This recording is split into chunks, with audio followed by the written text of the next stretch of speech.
Mari pour la mienne, Inche Doris, Piñen, Boldochi Tugun, Inche Kimelfe, Meu, Universidad de Chile, Meu. Bueno, comenzamos este programa a través de la Universidad de Chile, del programa de Pueblos Indígenas, de la Facultad de Ciencias Físicas y Matemáticas de la Universidad de Chile. Estamos transmitiendo hoy a través de la Universidad de la Frontera, UFRO Medios, y además Portal Pirque Noticias. También, por supuesto, a través del Facebook del programa de Pueblos Indígenas, y estamos abiertos a responder preguntas. Bueno, agradecerle nuevamente a mi papá, el doctor Enzo Sáez, que es médico intensivista de la Posta Central, que ha estado participando en este programa desde fines de marzo.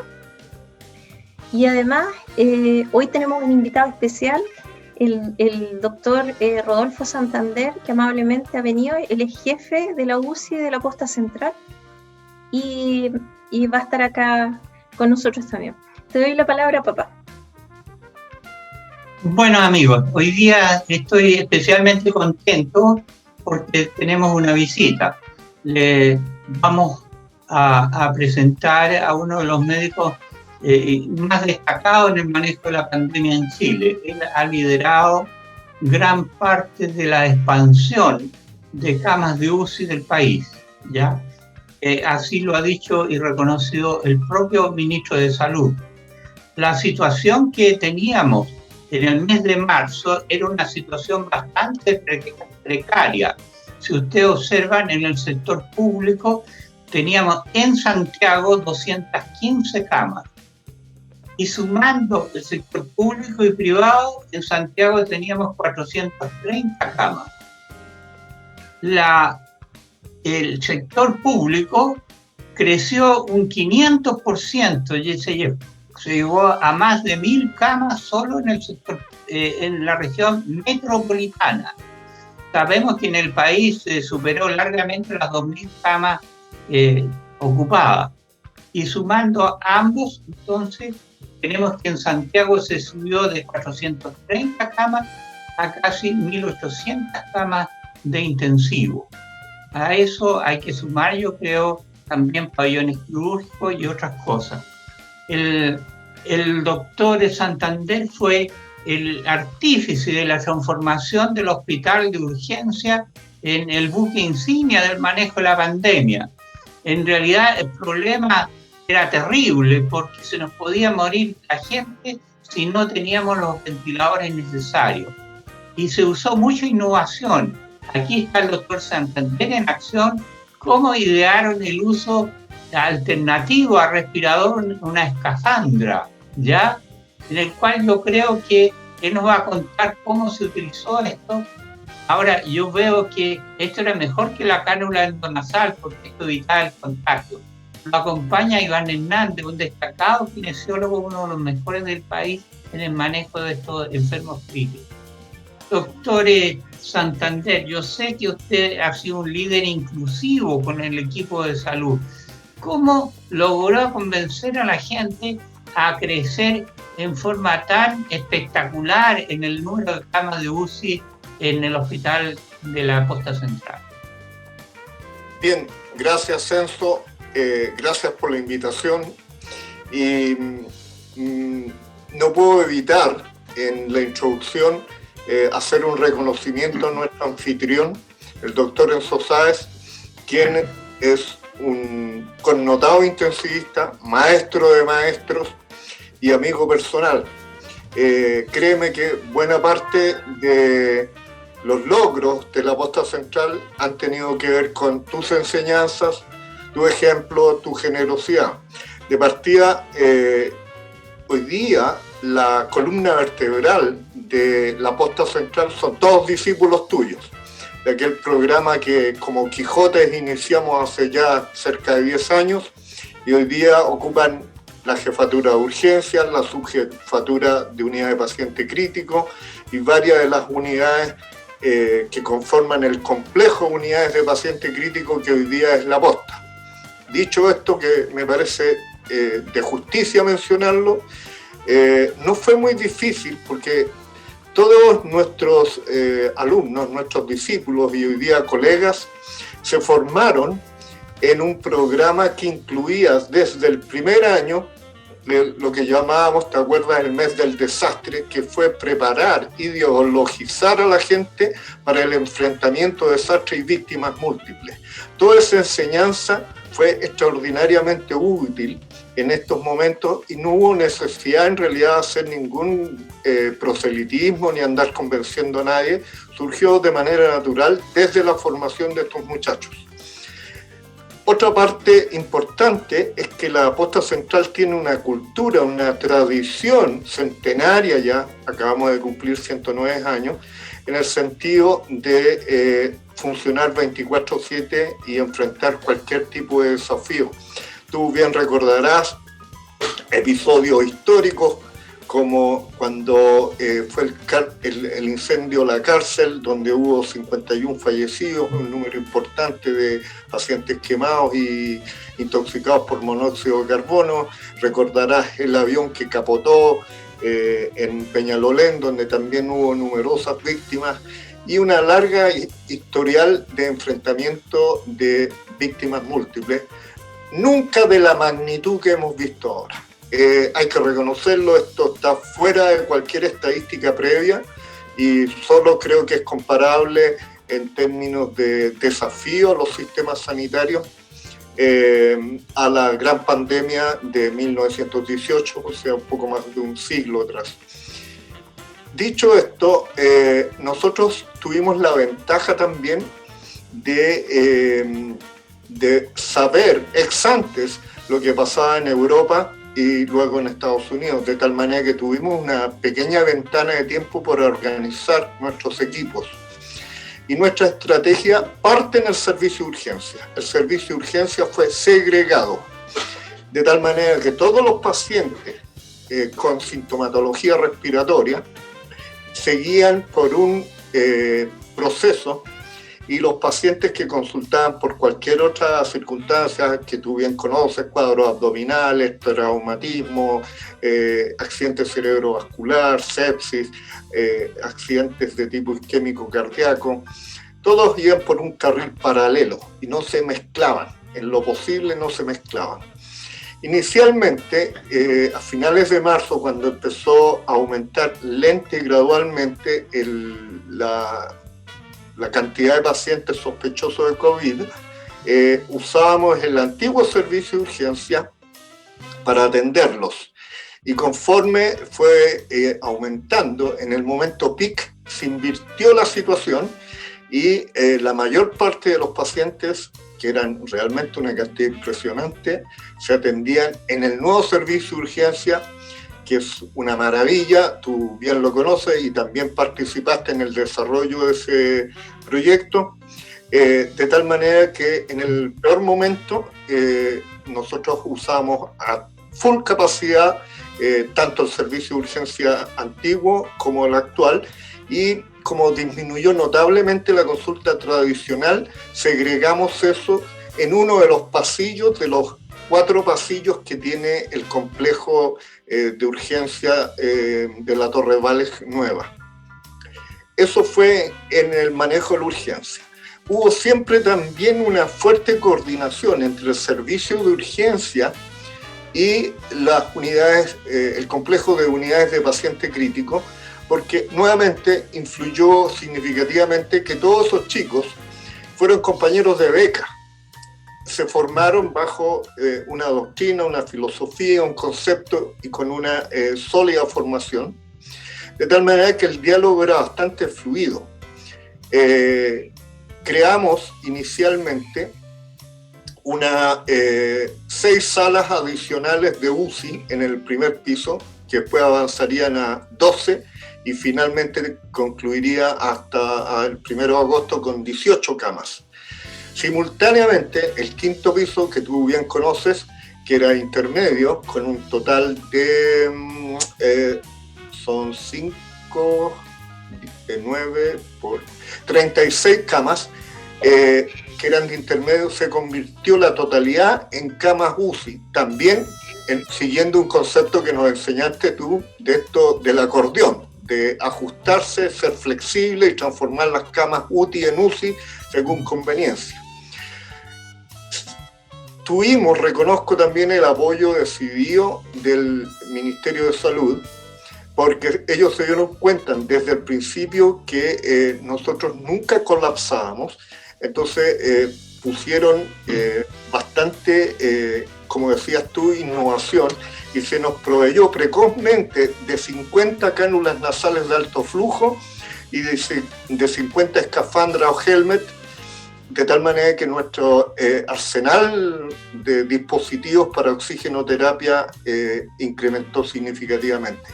También tuvimos la fortuna de que cuando migró el servicio, la UCI antigua a la nueva UCI y el servicio antiguo de urgencia a la nueva torre, los equipos fueron comprados nuevos.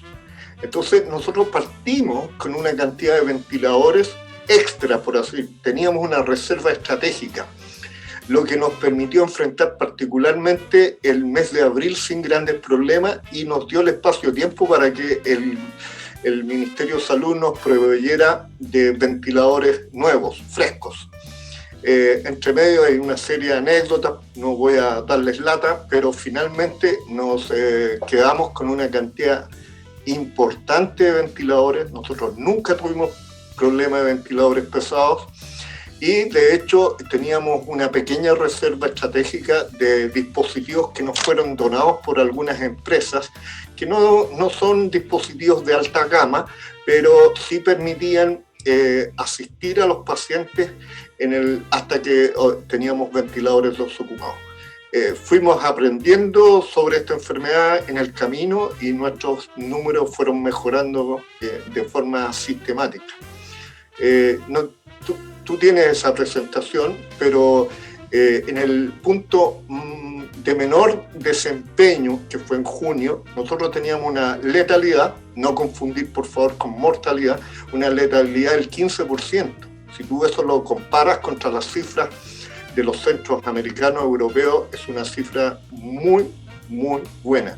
Y en el último mes de julio, la letalidad de nuestros pacientes de un 15% cayó a un 3%, lo que significa que aprendimos mucho en el camino, porque también hay que reconocer que detrás de la acción clínica de médicos, kinesiólogos, enfermeras, fonoaudiólogos, y un sinfín de profesionales de la salud trabajaron en el equipo codo a codo. Yo tengo un equipo de investigación y de actualización de data de investigación científica muy sólido. Tengo un grupo que incluye 3 PhD en biología molecular, en microbiología y en infectología. De tal forma que nosotros nos fuimos adecuando rápidamente al conocimiento que ustedes saben se disponibilizó de manera absolutamente libre de costo en todo el mundo. Así que creo que supimos sacar ventaja de las situaciones que se dieron coyunturalmente y, como te digo, se cosechó lo que se empezó a sembrar hace unos 10 años atrás cuando partió la formación de especialistas. Alejandro, quiero preguntarte cuántas bajas tuviste en el equipo, cuántos enfermos y ¿qué estimas tú? Si hay una segunda ola, ¿en cuánto tiempo tendrías todo funcionando? En cuanto a médicos afectados, yo no quiero no quiero incomodar a Perú particularmente, pero es público y notorio que en Perú han fallecido 126 médicos producto de COVID-19 y hay hoy día 81 colegas peruanos en ventilación mecánica y en un total de 3.000 a lo largo del país. Si eso tú consideras que Perú tiene 32 millones de habitantes, aún así para nuestro estándar sería un número muy, muy significativo. En la posta central, a nivel de médicos, el número total de casos bajó 20 y los que fueron graves estuvieron hospitalizados fuera de la institución y ninguno era de nuestro equipo. En nuestro equipo tuvimos 4 médicos contagiados y todos hicieron formas leves, de tal manera que tras el periodo de cuarentena, de confinamiento, volvieron prontamente a su trabajo y se reincorporaron.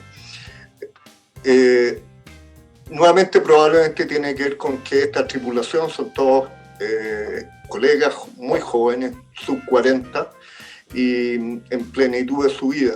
Así que a nosotros en el estamento médico no nos afectó mucho. Y desde el punto de vista de la salud mental, de un total de 450 médicos que se desempeñan en la institución, solo 3 consultaron en la unidad de salud del trabajador por trastornos, digamos, de salud mental.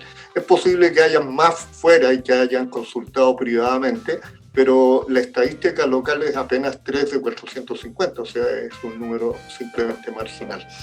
Respondiendo a tu segunda pregunta, nosotros quedamos tan bien coordinados que la verdad es que si llegara una avalancha de pacientes, probablemente podríamos recibir en una primera instancia unos 20, 30 para ser hospitalizados en UCI, y nos podríamos adaptar a un número creciente de pacientes en menos de una semana. De hecho, ese es el ánimo que hay en la institución. Nosotros pensamos que altamente probable, como ocurrió en muchas naciones, un rebrote, pero no estamos particularmente atemorizados, porque además había un proceso. Al principio los médicos y todo el personal sanitario le tenía bastante temor al asunto. Eso ha disminuido grandemente, y también hemos incorporado como parte del equipo a un connotado químico farmacéutico especialista en temas de certificación, acreditación, y que ha desarrollado un estupendo plan de elementos de protección personal. Tenemos un muy alto estándar hoy día, y también hemos incorporado, como decías tú, innovaciones como lo que es desinfección de alto impacto, de alto nivel, con ozono. Y en el ámbito de la innovación, que es una de las cosas que yo sé que a ti te gusta, la escafandra nosotros la usamos como dispositivo de oxigenoterapia de alto flujo, a la que le asociábamos presión de vía aérea además, y eventualmente, si el paciente no era capaz de, por sus medios, sostener, lo podíamos conectar a un ventilador no invasivo y de esa manera usar la escafandra como interfaz. Así que la escafandra, tal como tú alguna vez me lo anticipaste, fue muy, muy útil. Yo te diría que nosotros rescatamos de la ventilación mecánica invasiva, no tengo la cifra exacta, pero entre un 25, alrededor de un 25% y tal vez hasta un 30% en algún minuto de los pacientes nuestros se les evitó la ventilación mecánica. Y eso sin duda que es un tremendo logro, porque nuestros auditores y televidentes tienen que saber que la ventilación mecánica invasiva no es inocua. Te agradezco, Rodolfo. Yo ahora voy a contar cuál es la situación de la pandemia actualmente, ¿ya? Hoy en día tenemos 2.077 casos y estamos lidiando con menos de 17.000. Sabemos que en 12, 14 días un 5% de eso van a estar hospitalizados, pero no son tantos. Fallecidos ya hace rato que son menos de 100, 41 solamente. Y conectados a ventilación mecánica, 924. Estos fueron muchísimos más. Y PCR positivo solo el 7%. En algún momento tuvimos el 30, 40% positivo. Y bueno, tenemos ventiladores como para guardar y vender o usar en nuevos hospitales. Ustedes ven que la ocupación de camas de UCI dice 77%, y la mitad de los ventiladores están disponibles. Pero las zonas que nos preocupan son la región metropolitana, en la Araucanía 36 casos, en Magallanes 50 casos, en fin. Pero todo indica que la cifra va mejorando. Ya no se está usando ninguna máquina de anestesia. Y finalmente, como estamos transmitiendo a la zona de la Araucanía, si ustedes ven, por ejemplo, la región metropolitana empezó a subir, en junio, mediados, tuvo un pic, y no sé cómo, pero la gente ha ido bajando. Todos los días escucho las presentaciones y las preguntas al ministro siempre son: ¿y usted estima que pronto va a fracasar todo? ¿Ya?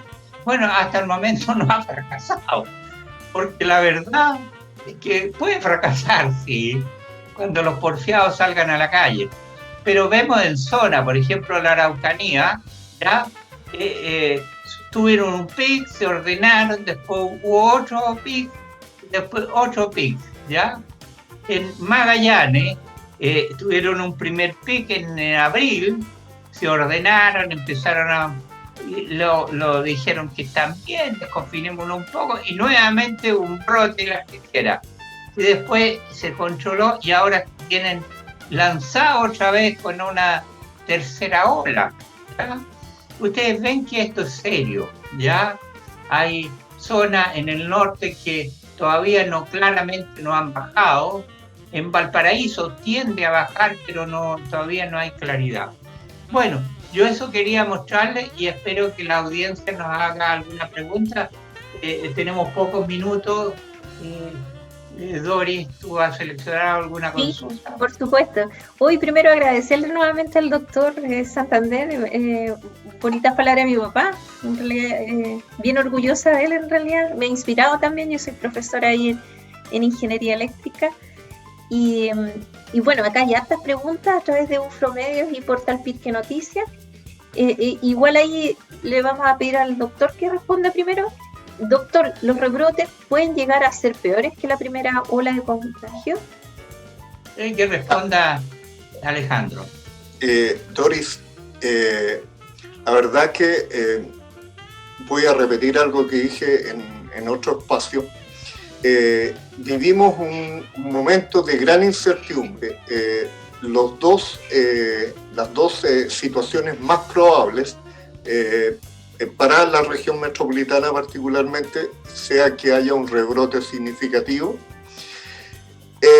En cuanto a su magnitud, yo pienso que nos podemos dar, entre comillas, el lujo de que sea bastante mayor, un 20, un 30% mayor que el primer pico, porque, como te decía, tenemos mucha mayor experiencia, nuestros procesos ocurren mucho más rápido. También sabemos qué centros lo hacen mejor, entonces eso permite optimizar la utilización de los recursos en los sitios que tienen, en los centros que tienen mejor desempeño. Eso es de una parte, y de otra parte podría ser que mantengamos una tasa más bien de tipo endémico, es decir, un flujo de incidencia de la enfermedad más bien constante y permanente. Sin embargo, hay que entender que esto, mientras no se logre la inmunidad en grupo, es muy difícil que cese del todo. Doctor, mire, complementada esa pregunta, dicen considerando el estrés al que están sometidos el personal. Es decir, ¿estamos preparados para un rebrote considerando también el estrés que han tenido ustedes en realidad? Yo ahí tengo que responder exclusivamente por nuestro centro. No quiero extrapolar porque Enzo puede dar fe de que la cultura en la posta central probablemente sea distinta al resto de los centros hospitalarios. En la posta yo estoy seguro que no es tema. La gente en los peores momentos, los momentos duros, ya los vivió y han aprendido, como todos los seres humanos, con su resiliencia a superar la crisis. Yo creo que estamos mejor preparados que en la primera ocasión. ojalá no se produzca nada grande, sino que todo sea controlable. Pero yo creo que efectivamente hay que olvidarse del regreso de los niños al colegio hasta el próximo año, ¿ya? Y ojalá tengamos una vacuna en el próximo año, en el primer trimestre, ojalá, pero no se ve muy claro. Bueno, acá, doctor, también preguntan, y papá también le ha comentado, ¿hizo alguna diferencia el cambio de ministro? La verdad es que el ministro anterior hizo todo el confinamiento, instaló todos los sistemas de registro y todo el sistema de crecimiento de las PCR, de los laboratorios. En realidad, la herencia que recibió el Ministerio de Salud, yo se la mostré, 200 camas de UCI en Santiago y otras 200 de UCI privada en Santiago, 400. Eso era todo lo que tenía para enfrentar un brote que llegó a necesitar más de 2.000 camas ventiladas. O sea, hubo que acelerar la entrega de hospitales y abrir nuevas. Yo creo que hizo una gran labor, pero hay que reconocer de que el ministro que llegó es un artista de las comunicaciones, ¿ya? Y ha logrado entonces cosechar lo que ya se estaba produciendo, o sea, por efecto de las cuarentenas ya instaladas antes, empezó ya a haber un leve descenso y justo le tocó al nuevo ministro. Yo creo que ambos tienen fortaleza y en su momento tendrán que ser reconocidos por sus méritos, ¿ya? Indudablemente que el doctor París es muy hábil en su manera de enfrentar la situación y muy participativo, lo cual ha sido bueno. Bueno, doctor, a ver, también nos cuenta su opinión ahí desde la posta central. Mira, yo conozco a ambos, al doctor Jaime Mañalich y al doctor Enrique París, desde hace largo tiempo. A Enrique fácil 12, 14 años y a Mañalich desde la escuela, o sea, hace mucho tiempo. Y no pueden ser tipos de personalidad más distintas. Efectivamente aquí hay un tema que tiene que ver con estilos de comunicación, estilos de gestión. Indudablemente si uno se olvida de eso, la verdad es que mi impresión personal es que el doctor Enrique París heredó una infraestructura y una serie de procesos ya instalados por el ministro Mañalich y ha sabido administrarlos con sabiduría. Ok, mira, acá hay hartas preguntas, seguimos transmitiendo acá por la Universidad de la Frontera y Portal Pirque Noticias. Y aquí preguntan, ¿cuál ha sido el principal desafío al que se han visto enfrentados durante todo este tiempo? Mira, fundamentalmente aprender a ventilar a los pacientes que hubo necesidad de ventilar. Porque partimos con el esquema clásico de lo que conocemos en el ámbito del intensivo como la ventilación mecánica protectiva, en que hay una relación más o menos conocida y establecida entre la cantidad de oxígeno que se administra y la presión positiva al final de la expiración en el ventilador, el PIP en resumen. La convicción tradicional es que mientras mayor cantidad de oxígeno utilizas, se usan niveles de presión mayores. Estos pacientes aprendimos rápidamente que hay que usar niveles de PIP, de presión bastante más bajo que lo convencional como distrés. Tanto así que después de este periodo, nosotros pensamos que esto no es un distrés respiratorio, que es una nueva alteración pulmonar y la manejamos distinto. Sí se mantuvo la política de usar el menor volumen corriente posible, pero definitivamente lo que cambió fue el uso de PIP. Y lo otro es que yo te diría que fácil en nuestra casuística en algún momento de la evolución el 60% de los pacientes requirieron ser girados, puestos de guatita, prono decimos nosotros, por periodos que iban en algunas ocasiones hasta por 3 días consecutivos. Conforme mejoraban, los volvíamos a la posición tradicional de espalda, y una fracción de aquellos que nosotros aprendimos también a identificar rápidamente había que repronarlos, o sea, volver a ponerlos de barriga. Y un montón de sutilezas. Yo creo que ese fue el mayor desafío. Lo otro que aprendimos, que es un hallazgo afortunado, que los pacientes que tuvieron sobreinfecciones por bacterias fueron un porcentaje muy poco. O sea, en general, la gran mayoría de nuestros enfermos solo tenían enfermedad pulmonar por COVID y eso nos permitió concentrarnos en aprender sobre ella. Rodolfo, ¿tú estimas que actualmente con tu experiencia el número de intubados es menor que cuando empezó esto, en que los enfermos graves al tiro intubados ahora hacen Sí, definitivamente nosotros tenemos un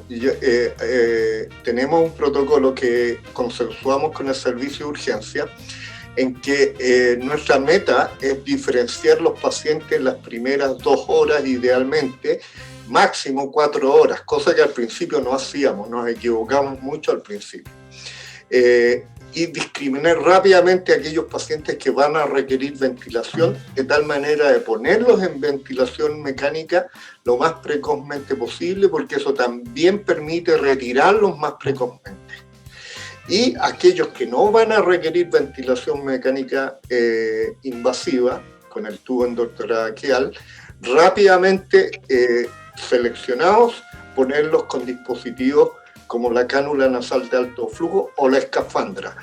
Nosotros desechamos en este minuto el uso de nariceras, de máscara tipo Venturi, y desechamos la máscara de recirculación. O sea, el paciente que requiere soporte ventilatorio inmediatamente va a soporte ventilatorio avanzado, y si dentro de las primeras 2-4 horas nos queda claro que requiere intubación, vamos y lo intubamos precozmente. Uy, bueno, veo aquí que a mi papá se le van las patitas para ir a la posta central ahí a ayudar y está allá. Así es, pues, a ver si tengo que tirar las manos luego. Sí. Oye, acá papá, una pregunta para ti primero y para el doctor, pero ¿qué opinas del desconfinamiento en Santiago? ¿Es muy apresurado? Santiago Centro. Yo creo que no es desconfinamiento, ¿ya? Y es una cosa mental, ¿ya? Porque cuando uno está en cuarentena y le hablan de desconfinamiento, uno dice, ya, pues, programé un partido de fútbol, alguna fiesta, ya, alguna cosa. No, el ministro y algunos alcaldes lo han tenido clarito, ya no hablan más de desconfinamiento, se habla de pequeña transición. Y así como uno ve que va caminando pasito a pasito, yo observo, por ejemplo, miraba y les comentaba a los magallánicos, yo los veía como iban avanzando pasito a pasito, mejorando, pero de repente me fijé, ese pasito a pasito era a los Michael Jackson. O sea, parecía que iban mejorando, pero iban caminando para atrás. Y le llegó el castigo, porque los nuevamente volvieron a la etapa anterior. Y como que sigan así, lo van a poner en cuarentena total, ¿ya?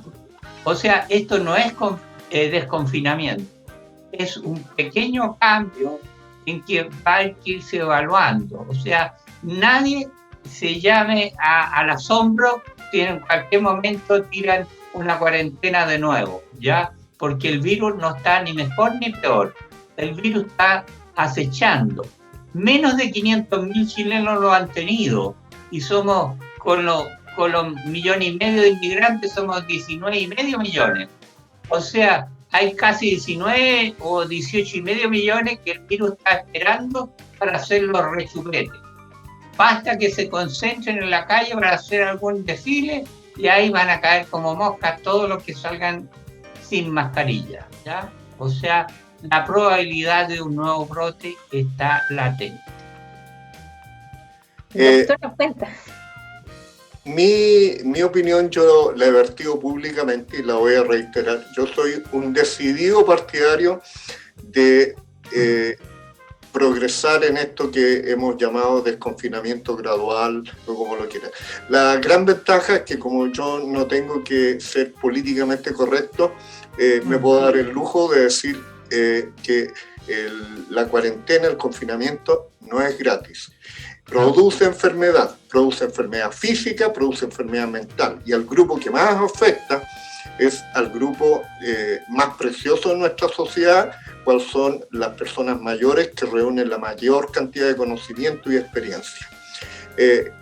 La excepción es eso, que se mantiene muy activo, que él siempre encuentra formas de actualizarse, de tener actividad, pero la gran mayoría de las personas mayores en nuestro país no tiene ese privilegio, no tiene esa posibilidad, y les hace mucho daño estar encerrados, daño mental, físico.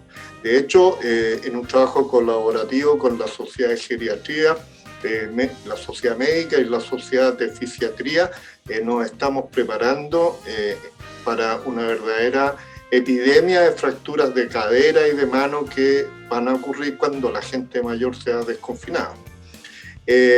Así que el confinamiento tiene costos sanitarios, pero también tiene impacto en la salud mental. El aumento de violencia intrafamiliar, particularmente contra los niños, no es menor, y eso no se puede ocultar, eso no hay que negarlo.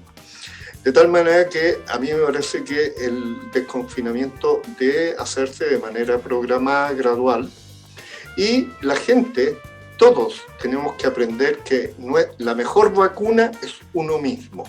Enzo mencionó una medida fundamental: el uso de mascarillas adecuadas, el lavado frecuente de manos y el distanciamiento social cuando corresponde son las mejores herramientas que hoy día disponemos para evitar un rebrote gigantesco, porque tal como eso lo señala, la proporción de población susceptible al virus sigue siendo la inmensa mayoría de los chilenos. Y eso, el autocuidado, no es responsabilidad del ministerio, no es responsabilidad del gobierno, no es responsabilidad del Senado, no es responsabilidad de los extraterrestres, es responsabilidad de todos y cada uno de nosotros. Yo vivo en una comunidad donde con alegría observo que los niños pequeños se juntan en el patio a jugar, juegan, se divierten, gritan, pero todos llevan sus mascarillas y de tanto en tanto los padres que los vigilan les proveen alcohol gel para que se higienicen las manitos. Yo creo que eso es un hermoso ejemplo de lo que toda la ciudadanía debería hacer. Mantener distancia social cuando corresponde, usar mascarillas de calidad, que hoy día no es un tema, se pueden conseguir, y el lavado frecuente de manos. Y mire, hay hartas preguntas, probablemente lo vamos a invitar de nuevo, a lo mejor más adelante. Hemos estado transmitiendo ya más de 4 meses, sí que se puede. Y por acá preguntan de las vacunas. ¿Qué opinan de las vacunas que se van a hacer en Argentina? Porque ellos pueden hacerlas. ¿Por qué ellos pueden hacerlas? Pero por ahí escuché que hay una unidad de investigación que tiene ahí mismo en la posta central. La verdad es que es curioso, es extremadamente curioso, porque tú sabes que la vacuna, yo creí que era la vacuna rusa, ¿ya?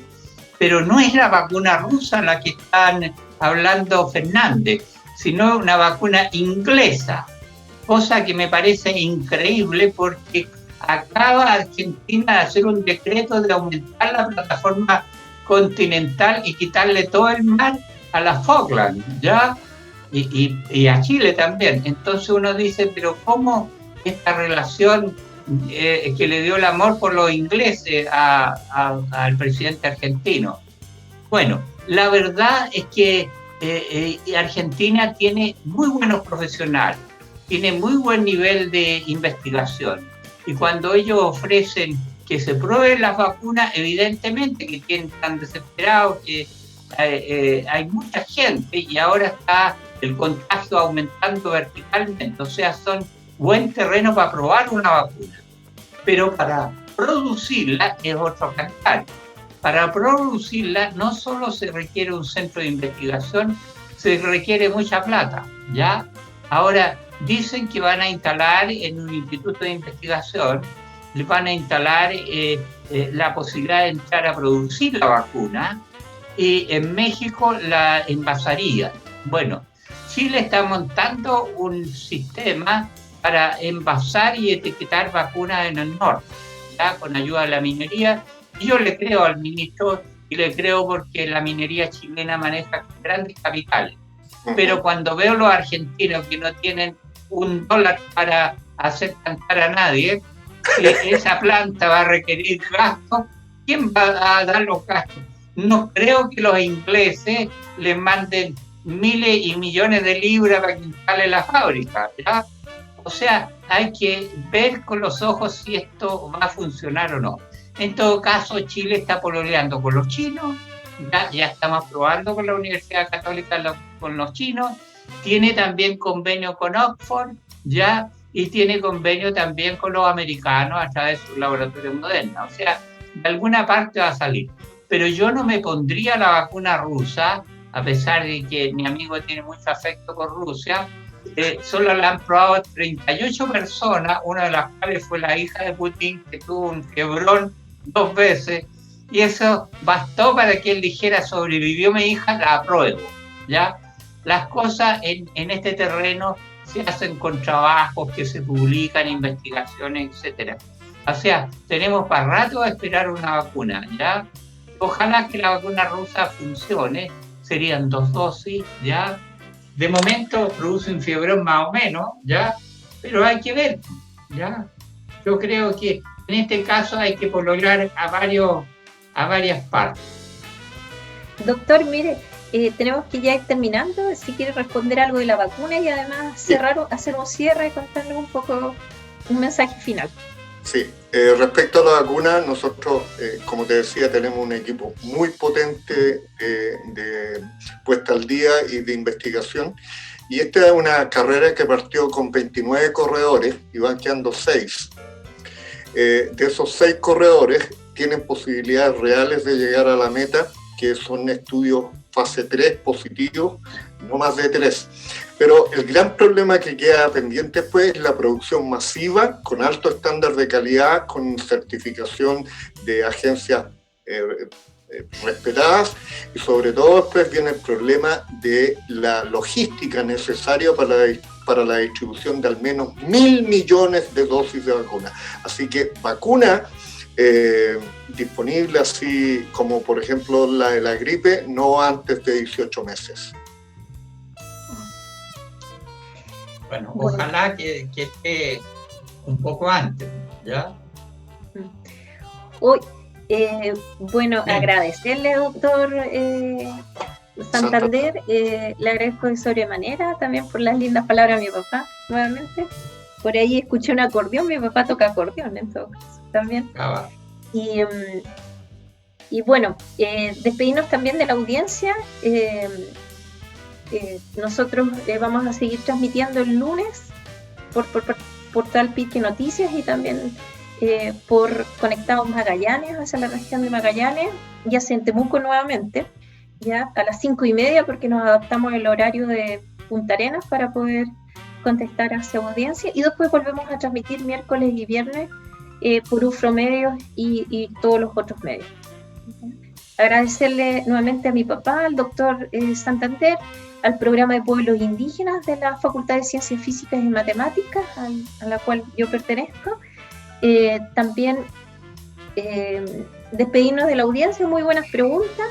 Chaltumay, Pumay, Peucayal, y le doy la palabra a mi papá para que haga el cierre. Buenas noches y muy agradecido, espero tenerlo en tiempo más nuevamente al doctor Santander. Buenas noches.